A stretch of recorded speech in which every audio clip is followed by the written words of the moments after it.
सीमत जुर्अतो हिम्मत का है इज़हार, सीधी बात रिवायात सहाफत का अलम बरदार, सीधी बात। नाज़रीन गिरामी अस्सलामु अलैकुम वरहमतुल्लाहि वबरकातुहू। सीधी बात के ताज़ा तरीन प्राइम टाइम में आप लोगों का इस्तकबाल है। नाज़रीन गिरामी, मैं अंसार अज़ीज़ नदवी इस वक्त आप लोगों के सामने कुछ अहम तरीन ख़बरें, कुछ वायरल वीडियोस और कुछ तनक़ीदी तज़्ज़िये लेकर के हाज़िर हुआ। नाज़रीन गिरामी, किस तरह से एक और सहाफ़ी पर जुल्म व सितम की ख़बरें आ रही हैं, तो यहाँ तक कि उसके पैरों में बेड़ियाँ तक डाली गई। बेंगलुरु के कई स्कूलों को आज धमकी मिली है। मुंबई को क्या वाकई में मरकज़ के ज़ेर इंतज़ाम इलाका बनाने की साजिश रची जा रही है? आखिर क्या हकीकत है? करौली में कर्फ्यू की मुद्दत क्यों बढ़ाई गई? मुसलमानों के ख़िलाफ़ हेट स्पीच का मामला जब राज्यसभा में बढ़ा तो क्या गुफ्तगू हुई? शर्जील इमाम के सिलसिले में क्या ख़बर आ रही है? मुबैना गैंग रेप की जाँच कर रहे अफसर ने ख़ुद मुतासिरा के साथ जिनसी ताल्लुक़ात क़ायम करने की बात कही है। डॉक्टर कफ़ील की गाड़ी की 6 मरतबा सिर्फ 6 किलोमीटर के सफ़र के दरमियान किस तरह तलाशी ली गई और क्या कुछ हो रहा है? कर्नाटक से कुछ ख़बरें हैं, सारी तफसीलात आप लोगों के सामने रखूँ उससे पहले आप लोगों से दरख्वास्त है कि जिन अहबाब ने हमारे चैनल को सब्सक्राइब नहीं किया है कर लें। हमारे इन वीडियोज़ को दूसरों तक पहुँचाने में हमारी मदद करें, लिंक को शेयर करें। इदारे की मजबूती नाज़रीन गिरामी आप लोगों की मजबूती है और आप जानते हैं कि आपको करना क्या है। इस वक्त हमारा जो काम चल रहा है उसकी तफसीलात हम बारहा आप लोगों के सामने रख रहे हैं कि कहाँ किस तरह से पहाड़ी इलाक़ों में लगातार दूर दराज इलाक़ों में हमारी ये कार्रवाइयाँ जारी हैं। रमज़ान का महीना गरीब यतीम बेसहारों के घरों में भी बआसानी अच्छी तरीके से गुजर सके, इसकी कोशिशें होती हैं। सीधी बात की जानिब से दूर दराज ऐसे इलाक़े जहाँ पर कोई पहुँचता नहीं है वहाँ पर हमारी टीम पहुँच कर के काम करने की कोशिश करती है। गर्मी के इस ज़माने में आप उनके लिए भी दुआ करें, वो भी आप लोगों के लिए करते हैं। अल्लाह लगातार ये सिलसिला जारी रहेगा कुछ दिनों के लिए। आपका ताउन जिस तरह से आता रहेगा उस तरह हम सारी तफसीलात आप लोगों के सामने रखते रहेंगे और इन तमाम चीज़ों को आप लोगों के सामने पेश करने का मकसद भी हम बयान कर चुके हैं, लिहाजा उसमें तफसीलात में जाना नहीं है। आप अपने ताउन को और जिन लोगों ने अभी तक इसमें हिस्सा नहीं लिया उसमें बढ़ चढ़ कर के हिस्सा लें। ज़रूरी है कि रमज़ान में हम दूसरों का ख्याल रखें और रमज़ान महीना इसी का पैगाम भी देता है। नाज़रीन गिरामी, आइए ख़बरों की जानिब बढ़ते हैं। और आप लोग जानते हैं कि आज सुबह भी मैंने एक तस्वीर जिसमें सहाफ़ियों को नंगा करके रखा गया था लाकअप में, वो सारी तस्वीरात आप उनके सामने पेश की थी। अब एक और ऐसा ही मामला उड़ीसा से आ रहा है। उड़ीसा के बालासूर नामी इलाक़े में लोकनाथ दिले नामी एक सहाफ़ी को न सिर्फ बेड़ियों से बांध करके उस पर जो है बुरी तरह से मारा गया, यहाँ तक कि ये जो तस्वीर देख रहे हैं एक हॉस्पिटल की है, हॉस्पिटल में भी उसको बेड के साथ बांध करके रखा गया है और ये फ़ोटो इस वक्त वायरल हो रही है। लोकनाथ दिले ने यहाँ पर नीलगिरी पुलिस थाना इलाके में जो बदउनवानियाँ हो रही हैं उसको अपने अखबार में लिख करके उसको आवाम के सामने लाने की कोशिश की थी। इसी की सज़ा देते हुए पुलिस ने न सिर्फ उस पर जुल्म किया बल्कि ज़ख्मी हालत में उसको हॉस्पिटल में दाखिल किया तो वहाँ भी बेड के साथ उसको बेड़ियाँ बांध करके रखा गया। अब ओडिशा के पुलिस डीजीपी इस सिलसिले में तहकीकात करने के हिदायत तो जारी कर दी है, लेकिन सहाफ़ियों के साथ इस वक्त भारत में क्या कुछ हो रहा है ये अलग अलग तस्वीर आपको बयान कर देंगी कि इस वक्त ना सहाफ़ी बचे हुए हैं। कोई भी शख्स हुकूमत के ख़िलाफ़ कोई भी बात करता है तो उसके ख़िलाफ़ बाकायदा पुलिस चार्ज होगा। फिर बोलने की आज़ादी, लिखने की आज़ादी, जमहूरियत का सुतून, ये सारी चीज़ें कहाँ ख़त्म हो रही हैं और भारत की मुख्तलिफ़ रियासतों की हुकूमतें और पुलिस इंतज़ामिया, अदलिया सिस्टम किस तरह दिवालिया का शिकार हो चुका है, इन तमाम चीज़ों से आप अंदाज़ा लगा सकते हैं। ये नए भारत की तस्वीर है जो अपनी बर्बादी की कहानी सुनाता है। आइए नाज़रीन गिरामी, बेंगलुरु के कई स्कूलों को आज धमकी आमेज़ ईमेल मौसूल हुए हैं जिसके बाद मज़कूरा स्कूलों में खौफ व दहशत का माहौल बना हुआ है। कर्नाटक की राजधानी बेंगलुरु से ये खबरें आ रही हैं। पुलिस का मानना है कि बेंगलुरु के मुख्तलिफ स्कूलों को धमकी भरा ईमेल मौसूल हुआ जिसके बाद स्कूल में तलाशी मुहिम चलाई जा रही। बताया जा रहा है कि ईमेल बम से मुताल्लिक़ है जिसकी वजह से अफरा तफरी मच गई। बेंगलुरु के पुलिस कमिश्नर कमल पंत ने इस ताल्लुक़ से बताया कि 7 स्कूलों को धमकी-आमेज ईमेल मिला। उसकी खबर मिलती पुलिस टीमें मुतल्लिका स्कूलों में पहुंच गई। कमल पंत का मानना है कि ईमेल की बुनियाद पर हमारी टीमें मौके पर जांच कर रही है। जब मज़ीद जानकारी सामने आएगी तो मीडिया को भी उसकी जानकारी दी जाएगी। एक सीनियर पुलिस अफसर का मानना है, बल्कि उसका कहना है कि स्कूलों में बम से मुतालिक धमकी भरा ये ईमेल जो भेजा गया, अंदेशे के मुताबिक नामालूम अशखास के ज़रिए सुबह 10:45 से 11:09 के दरमियान में और 11:36 के दरमियान में 3 ईमेल भेजे गए। इस वक्फे में ईमेल के बाद सभी स्कूलों में हंगामा बरपा हो गया। अहाता खाली करा दिया गया। पुलिस को खबर दी गई, जिसके फ़ौरन बाद मकामी पुलिस इन स्कूलों में पहुंची और ईमेल की तफसीली जानकारी हासिल की। इस दरमियान में एंटी बम स्क्वाड के साथ साथ तरबियत याफ्ता कुत्तों को भी अलर्ट कर दिया गया है। बहरकैफ नाज़रीन गिरामी, मीडिया रिपोर्ट्स के मुताबिक ईमेल में लिखा गया कि स्कूल में एक ताकतवर बम नस्ब किया गया। ये मजाक नहीं है, आपके स्कूल में एक बहुत बड़ा ताकतवर बम लगा दिया गया, फ़ौरन पुलिस को बुलाओ। सैकड़ों लोगों की जान जा सकती है, जिनमें आप भी हैं। ताख़ीर ना करें, अब सब कुछ आपके हाथ में। इस तरह कहते हुए मेल आया तो हंगामा मच गया। बहरकैफ अब मेल की और मेल कहाँ से भेजा गया, इन तमाम चीज़ों की जानकारी पुलिस हासिल कर रही है। नाज़रीन गिरामी, एक ताज़ा बयान में शिवसेना की लीडर से ये सवाल पैदा होता है कि क्या वाकई में महाराष्ट्र को इस वक्त मरकज़ के ज़ेर इंतज़ाम रियासत बनाने की साजिश तो नहीं हो रही। शिवसेना के लीडर संजय रावत ने बीजेपी पर मुंबई को मरकज़ के ज़ेर इंतज़ाम इलाका बनाने की साजिश करने का इल्ज़ाम आयद किया। रावत ने कहा कि वज़ारत दाखिला को इस मकसद से एक पेशकश दी गई है। मुंबई में सहाफ़ियों से बात करते हुए रावत ने इल्ज़ाम आयद किया कि बीजेपी को साबिक़ रुकने पार्लियामेंट क्रेट सोम्या और पार्टी के लीडरान, बिल्डरों, ताजरों का एक ग्रुप इस साजिश का हिस्सा हो सकता है। संजय रावत ने कहा कि मुंबई को मरकज़ के ज़ेर इंतज़ाम इलाका बनाने के बारे में इस ग्रुप ने एक प्रेजेंटेशन वज़ारत दाखिला को दी। इस हवाले से कई मीटिंगें भी मुनाकिद हुई हैं और इस मकसद के लिए रकम भी जमा की गई है। यह अमल गुज़िश्ता 2 महीनों से चल रहा है।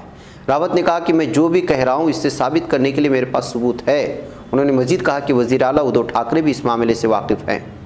रावत ने दावा करते हुए कहा कि अगले कुछ महीनों में क्रेट सोम्या की क़ियादत वाली ग्रुप इस मुतालबे के साथ अदालत जाने का इम्कान है कि महाराष्ट्र की राजधानी मुंबई में मराठी लोगों का आबादी का तनासुब बहुत कम हो गया है और इसलिए शहर को मरकज़ी हुकूमत के ज़ेर इंतज़ाम दिया जाना चाहिए।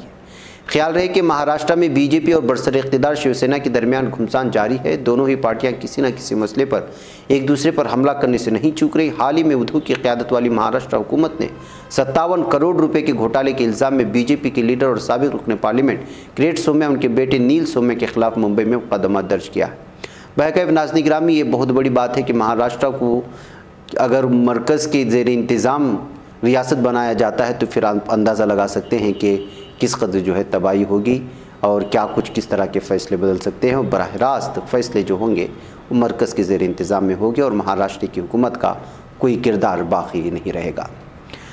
आइए नाज़रीन गिरामी, राजस्थान चलते हैं। राजस्थान के करौली में हिंदू सालिनों के मौके पर 2 अप्रैल को हंगामा आराई के बाद नाफिज कर्फ्यू को अब 10 अप्रैल की आधी रात 10 तक बढ़ा दिया गया है।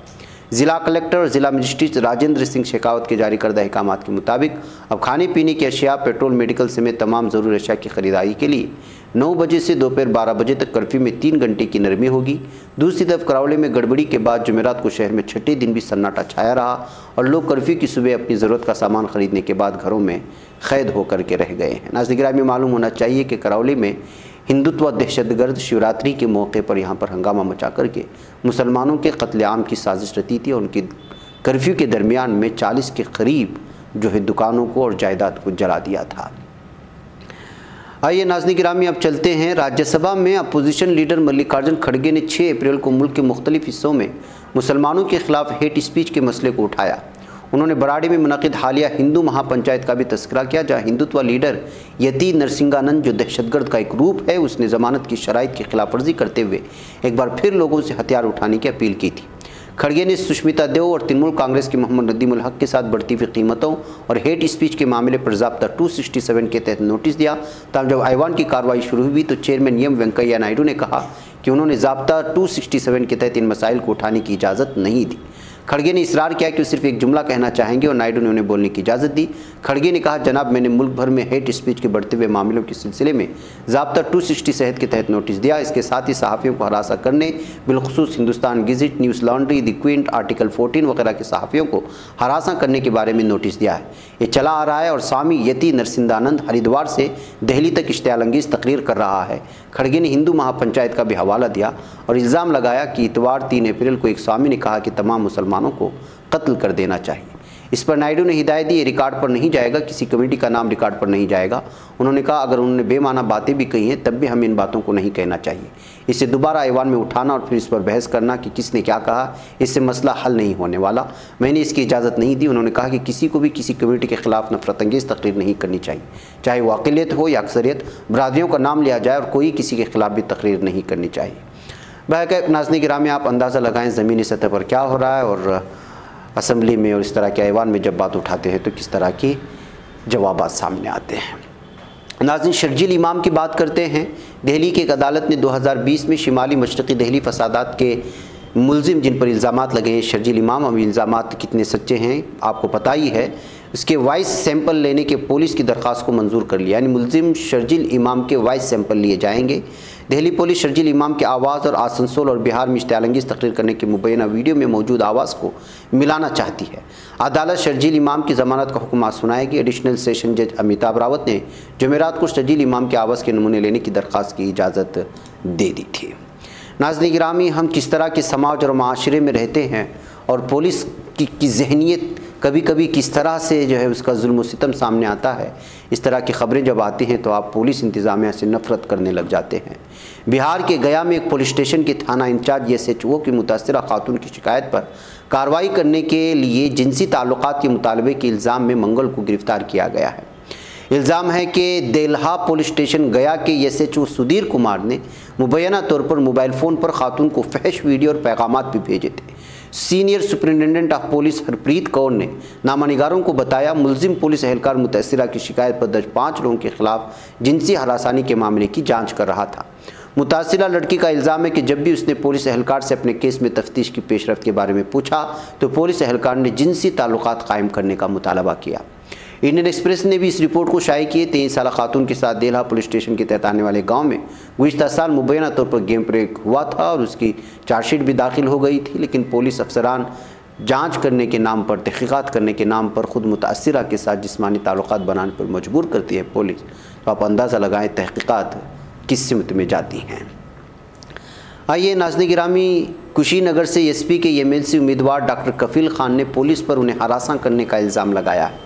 कफ़ील खान ने सोशल मीडिया पर एक वीडियो शेयर की जिसमें देखा जा सकता है कि पुलिस उनकी गाड़ी की तलाशी ले रही है। इस दौरान कफ़ील खान की पुलिस के साथ बहस होती है। फेसबुक पर वीडियो शेयर करते हुए कफ़ील खान ने कहा कि 6 किलोमीटर के फासले पर 6 बार उनकी गाड़ी की तलाशी ली गई। वीडियो शेयर करते हुए डॉक्टर कफ़ील खान ने लिखा कि 6 किलोमीटर के फासले पर ये तलाशी कहते कि गाड़ी पैसों से भरी है, ऐसी इत्तला है। मिला हर बार सिर्फ नवरात्रि की मिठाई, इफ्तार खोलने के लिए कुछ खजूर और किताबें।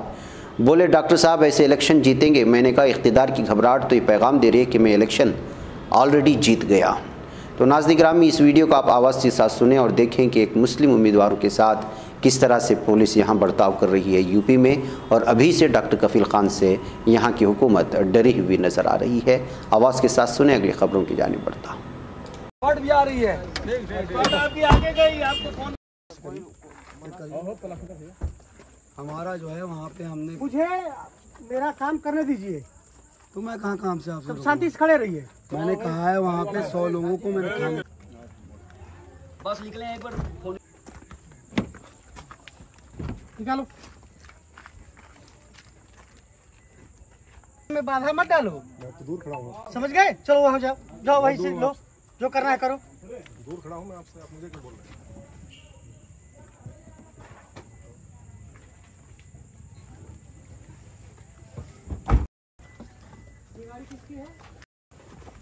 उस गाड़ी में खोलो। नहीं लड़िए, चुनाव देखिए स्वतंत्र है, आप नागरिक लड़े आराम से, कोई दिक्कत नहीं। चले बेटा, नहीं किस बात की चिंता पूरा चल रहा है भाई, रख लीजिए, पूरा चल रहा है। मिठाई खाने में ड्यूटी टाइम में मिठाई नहीं खाते। चलिए सर, खा लीजिए, प्यार से करा सर, खा लीजिए। नाज़रीन गिरामी, कर्नाटक में मेलों में मुसलमानों के साथ बरती जाने वाली असबियत के दरमियान में बेंगलुरु के एक मशहूर मेला और जात्रा करगा मेला जिसको कहा जाता है, करगा उत्सव जिस तरह कहा जाता है, वो भी ज़ेर बहस था। लेकिन आज बेंगलुरु में साफ़ और वाज़े तौर पर यहाँ के वज़ीर ने साफ कह दिया है कि पिछले दौर में या पिछले सालों में जिस तरह से भी यहाँ का ये उत्सव चलता था उसी तरह से होगा। यहाँ पे मुसलमान ताजिर भी आएंगे और जिस तरह इस उत्सव की शुरुआत में मुसलमानों से इजाज़त लेने की जो रिवायत है वो भी इसी तरह से जारी रहेगा। और यहाँ पर किसी भी तरह से बायकाट के और इस तरह की कोई चीज़ें होंगी या फिर जो है पुरअमन माहौल में भंग डालने की कोई भी ताकत कोशिश करेंगे तो उसके ख़िलाफ़ सख्त से सख्त कार्रवाई होगी। ये कहते हुए कंदाया के वज़ीर आर अशोक ने साफ और वाज़ेह तौर पर पैगाम जारी किया है। ये उन लोगों के लिए है जिन्होंने करगा उत्सव को लेकर के यहाँ पर मुसलमानों का बायकाट करने और जो है जिस तरह से पहले से रिवायत चलती आ रही थी कि इस उत्सव को शुरू करने से पहले मुसलमानों की इजाज़त लेने और दुआ लेने का जो सिस्टम था उसको ख़त्म करके नए अंदाज में शुरू किया जाए। लेकिन वज़ीर ने साफ और वाज़ेह कहा कि जैसी रिवायत चल रही उसी तरह से चलेगी। अब जो है बेंगलुरु में किसी भी तरह से नफ़रत फैलाने की इजाज़त नहीं देंगे। बैकअप नाज़रीन गिरामी, ये कुछ अहम तरीन खबरें थी जो आप लोगों के सामने रख दी गई। मुझे यहाँ पर इजाज़त दें, इंशाल्लाह फिर आप लोगों से मुलाकात होगी। वस्सलामु अलैकुम वरहमतुल्लाहि वबरकातुहू। ये बच पाता है कोई सहाफ़ी की निगाहों से मिलाता है ये लोगों को मोहब्बत की पनाहों से। करम और दर्द मंदी का है एक संसार सीधी बात। अज़ीमत जुर्अतो हिम्मत का है इज़हार सीधी बात। अज़ीमत जुर्अतो हिम्मत का है इज़हार सीधी बात। ये चैनल हक निगर बनकर कुचल देता है।